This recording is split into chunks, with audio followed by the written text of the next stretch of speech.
Salve, salve galerinha, Cadu na área. E pessoal, estamos aqui para falarmos, né, de mais uma vitória do São Paulo no Brasileirão, né? Acabou agora há pouco aí no Morumbi, São Paulo 2, Vitória 0, né?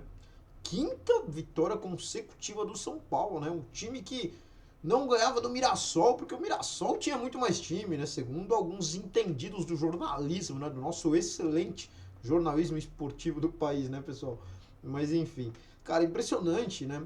Assim, o jogo de hoje, cara, era obrigação do São Paulo ganhar. A Vitória é, pra mim, com todo respeito, é bônus do campeonato. Vitória, o time do Vitória é horroroso, fraco demais, é um dos maiores candidatos ao rebaixamento, né? E você vai enfrentar o Vitória no Morumbi, né, na sua casa, você tem que ganhar mesmo, né? Porém, a gente tem que ressaltar o que o Crespo vem fazendo, né? Porque o Crespo vem cumprindo com a obrigação. O Crespo vem mostrando o que é São Paulo, né? Você vai pegar o Vitória no Morumbi, você tem que ganhar, meu irmão. Você tem que jogar como o São Paulo jogou, criando, né, boa chance. Aliás, o primeiro gol foi um gol muito bonito, né? Uma jogada trabalhada, uma troca de passo, uma triangulação muito legal de se ver, né? E a gente não via isso.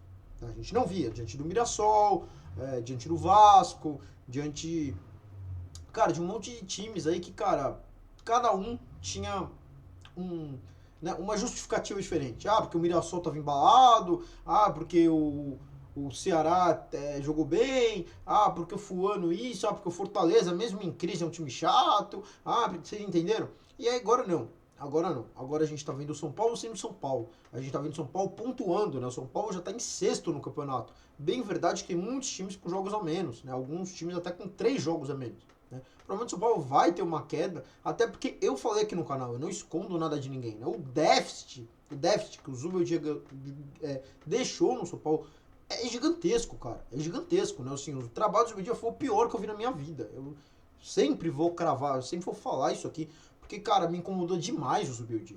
Demais mesmo. Eu já vi muito treinador ruim no São Paulo, muito treinador fraco, mas nenhum deles com, né, com os baba-ovos que tinha, defendendo o trabalho horroroso do Zubeldia, e nenhum deles, cara, com a displicência, com a empáfia que tinha o Zubeldia, né? Porque o Zubeldia tomava cartão todo jogo, nunca estava disponível, cara, ainda se achava, né?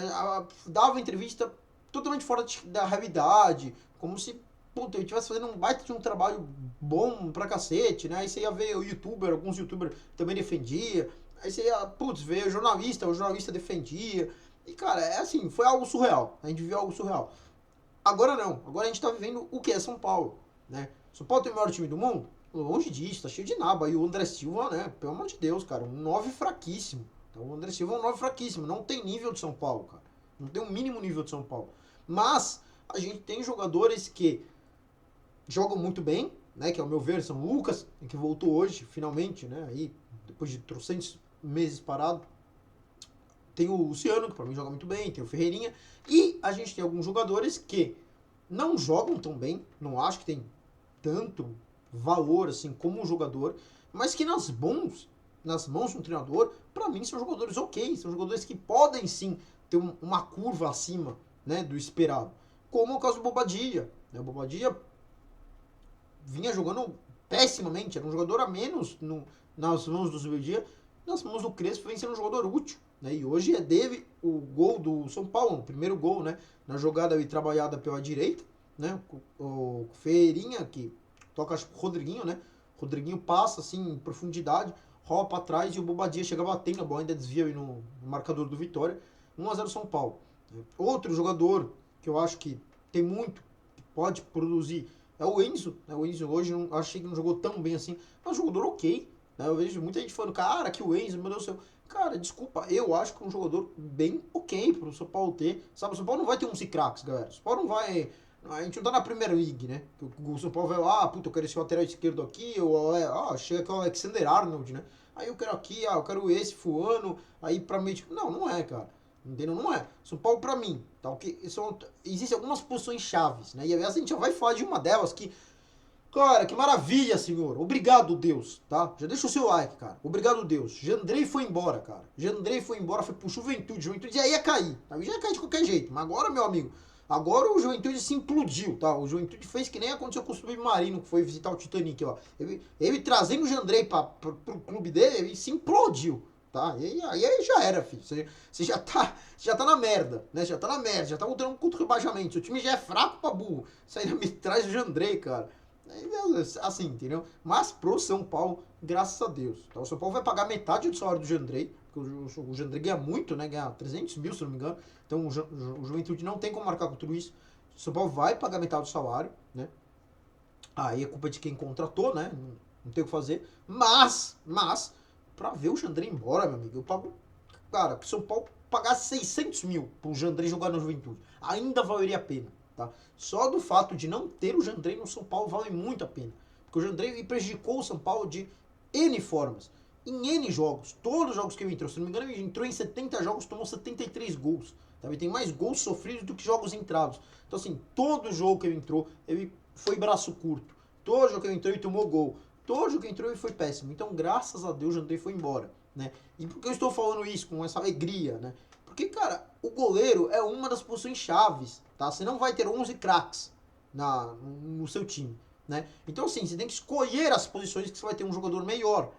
Inclusive, se vocês não me acompanhavam, né, na época do Daniel Alves, eu falei, cara, eu acho o Daniel Alves um jogador ok, né, quando ele veio, eu acho um jogador bom, tal, mas eu não pagaria o que o São Paulo vai pagar nele, porque você não pode pagar 1,5 milhão de salário para um lateral, porque um lateral dificilmente vai decidir um campeonato, dificilmente é uma posição extra classe, entendeu? Você tem que ter um baita de um meia, como é o caso do Arrascaeta no Flamengo, entendeu? Um camisa 10, tem que ter um meia muito bom. Você tem que ter um atacante muito bom. Um 9 matador que mete gol todo jogo, que é o caso do Veguete aí, do Cano, né? Um cara que toda hora tá pondo bola pra dentro. Você tem que ter um baita de um goleiro, que é o cara que vai numa disputa de pênaltis, te defender pênalti, que vai nos jogos fazer defesas espetaculares, né? Como que pra mim é o Rafael. Né? Apesar do Rafael não ser pegador de pênaltis, o Rafael defendeu pênalti na nossa decisão contra o Sport, né? Na Copa do Brasil, 2023, e defendeu pênaltis na Supercopa contra o Palmeiras. Ou seja, ele decidiu quando precisou decidir, né? E o jogo jogado ele também decidiu, com defesas, como foi o caso na partida contra o Corinthians e em algumas outras. Então, assim, essas são as posições que você tem que ter jogador fora da curva. Goleiro, meio de campo, camisa 10 e um camisa 9. Acabou, meu irmão. Acabou. Isso é posição fora da curva. O resto, você tem que ter bons jogadores, né? Claro, quanto melhor, bons jogadores você tiver, melhor. Mas dá pra pôr uns caras, né? Como é o caso do Enzo, que é um jogador que pra mim é abaixo, mas não compromete, cara. Não vejo ele, sabe, sendo um jogador horroroso. Então, assim. Então, o São Paulo tinha um elenco equilibrado. Tinha um elenco pra fazer mais, né? A gente veio, o São Paulo tá agora em 6º lugar com 28 pontos. Nós, o dia em 7 jogos que o Crespo fez, eu acho que é isso, tá? Não me engano. Mas, cara, em 7 jogos que o Crespo fez, ou 8 jogos, um negócio assim, o cara, porra, pontua mais do que o Zubildinho em 13, né? O Zubildinho tinha 12 pontos. O São Paulo tava, sabe, caçando ponto, né? Não conseguia vencer de ninguém, tava sempre se defendendo, sempre acuado, sempre com medo, né? Sempre, a gente tem menos elenco que o Ceará, a gente tem menos elenco que o Mirassol, a gente não pode atacar o Botafogo, a gente não pode atacar o Fortaleza, sabe? Era sempre um medo do cacete, e o técnico suspenso, e uma zona completa. Agora não, tá? Agora o São Paulo tem uma cara, agora o São Paulo faz algumas boas jogadas, algumas triangulações, tá? Ainda não é um super time, não é um time que vai pegar qualquer time e bater, não é, né? A gente viu contra o Flamengo no Rio de Janeiro, o Flamengo ganhou até com certa facilidade de São Paulo. Né? O Flamengo, por exemplo, é um time com muito mais opções, muito mais, né, a oferecer do que o São Paulo, mas, né, contra a Vitória, contra o Mirassol, independente da fase, tá? O Flamengo hoje ganhou do Mirassol também, independente da fase do Mirassol. Você vai pegar o Mirassol em casa, como foi o caso do São Paulo, você tem que ganhar, meu irmão, né? Vitória, Ceará, Fortaleza, Sport, cara, você tem que ganhar. Desses times tem que ganhar, desculpa, mas é São Paulo do outro lado, né? E o Crespo vem conseguindo fazer isso, tá? Vem conseguindo restabelecer o que é ser São Paulo, né? Se a gente não tivesse perdido tanto tempo com o Zubeldia, com um trabalho medonho, né, que foi, São Paulo estaria no G4 hoje. Estaria brigando talvez até pelo título, com o Flamengo, né? Porque era pra gente ter aí 12 pontos a mais no mínimo, tá? Pelos pontos perdidos com o Zubeldia, né? A gente já teve o segundo gol, né, que foi o do Sabino, né? Continuo achando que o Sabino não é zagueiro pro São Paulo. Eu não vou mudar minha opinião por causa do gol que ele fez lá. Foi após uma jogada de escanteio, né? Se não me engano, a bola sobrou pro Ferrarese e bateu cruzado. O Sabino completou pro fundo das redes. Mas ainda pra mim é um zagueiro fraquíssimo. E foi isso, né? O jogo de hoje foi isso. Fica aí, né? até o jogo de hoje, pra mim, mostra, né, um pouco mais do que a gente debateu aqui no meu vídeo da Copa do Brasil. Tá? O São Paulo, não sei dizer exatamente o porquê, mas o São Paulo foi muito displicente na Copa do Brasil. O Paulo aparentou não estar ligando pra Copa do Brasil, né? Assim, na minha mente, cara, o São Paulo tava tipo assim, Brasileirão é o foco, né? Caso que tava perto do Z4, toda aquela coisa lá. Segundo plano é a Libertadores. Tipo, vamos pensar na Libertadores, nos preparar pra Libertadores. E Copa do Brasil, seja o que Deus quiser, sabe? Passar, passou, né? Não passar, tipo, dane-se, tá? Minha opinião é essa, que o São Paulo entrou com esse pensamento na Copa do Brasil, porque a nossa eliminação na Copa do Brasil foi muito feia, tá? Foi muito feia, não tiro nada do que eu falei no meu vídeo de lá. Se você não viu, eu vou deixar linkado aqui pra você ver, tá?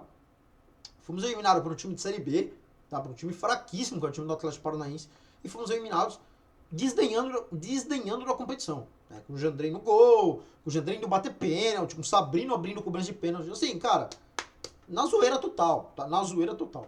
Enfim, uma eliminação dolorida, tá? Dolorida. Pra mim não era pro São Paulo ter saído fora nessa fase. Né? Se você sai mais adiante pra um Flamengo, até pra um Atlético Mineiro, que o São Paulo tá tendo uma zica danada, né? Desde 2020 que o São Paulo não ganha no Atlético Mineiro. Ok, tá? Ok. Mas aí como saiu pro Atlético Paranaense, me doeu porque foi feio. E o Atlético Paranaense é um timeco, tá? Horroroso o time do Atlético Paranaense. Enfim, mas é isso, tá? No Brasileirão, o São Paulo segue, né, aí na caminhada, 5 jogos, né, 5 vitórias seguidas. O próximo jogo agora já é o retorno, né, a abertura do retorno contra o Sport, né, fora de casa, lá na Ilha do Retiro, mas o Sport é bônus, também é lanterna. Mesmo na Ilha do Retiro, o São Paulo, pra mim, ganha o jogo, tá jogando o que tá jogando aí, ganha o jogo.